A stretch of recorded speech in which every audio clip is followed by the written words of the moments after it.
ঈদ জামাতে এবার ৫ স্তরের নিরাপত্তা ব্যবস্থা নেওয়া হয়েছে। নামাজের সময় ড্রোন দিয়ে নিরাপত্তা পর্যবেক্ষণ করা হবে বলে জানিয়েছেন ডিএমপি কমিশনার। ঈদের নিরাপত্তা নিশ্চিতে মাঠে থাকছে র্যাবও। সকালে জাতীয় ঈদগাহ পরিদর্শন শেষে এই তথ্য জানান সংস্থাটির মহাপরিচালক। এখন জন্ম সনদ দিয়ে খোলো বিকাশ স্টুডেন্ট অ্যাকাউন্ট। নিজের বিকাশ নিজে কর।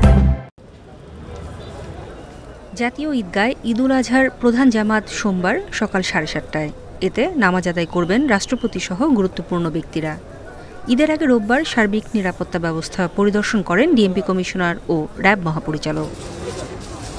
ডিএমপি কমিশনার হাবিবুর রহমান জানান, ঈদের জামাতে থাকবে কড়া নিরাপত্তা ব্যবস্থা। ঈদগায় কোনো রকম দাহ্য পদার্থ, ধারালো বস্তু নিয়ে যেতে পারবেন না মুসল্লিরা। জাতীয় ঈদগাহ ময়দানের যে জামাত, সেটির নিরাপত্তার জন্য 5 স্তরের নিরাপত্তা বলয় তৈরি করা হয়েছে। সাধারণ uniform police patrolling, checkpost, drone patrolling, cyber patrolling, CCTV camera ইত্যাদি বিভিন্নভাবে নিরাপত্তা নিশ্চিত করা হবে। র্যাবের মহাপরিচালক হারুনুর রশিদ জানান, ঈদে সারা দেশে নিরাপত্তা নিশ্চিতে গোয়েন্দা নজরদারি বাড়ানো হয়েছে। অপ্রীতিকর পরিস্থিতি ঠেকাতে দ্রুত সাড়া দেওয়ার সক্ষমতা আছে বাহিনীর। প্রস্তুত রাখা হয়েছে 2টি হেলিকপ্টারও। যথেষ্ট সতর্ক রয়েছি। আমাদের গোয়েন্দা নজরদারি জোরদার করা হয়েছে। আমাদের কাছে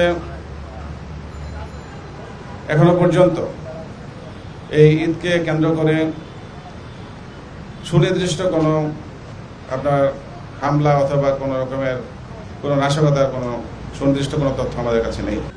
ঈদ জামাতের পাশাপাশি কোরবানির পশুর চামড়া সংগ্রহ প্রসঙ্গেও কথা বলেন ডিএমপি কমিশনার ও র্যাবের মহাপরিচালক। অনুরোধ করেন সিন্ডিকেট হলে তার তথ্য জানাতে। নূরে জান্নাত, ইন্ডিপেন্ডেন্ট নিউজ, ঢাকা।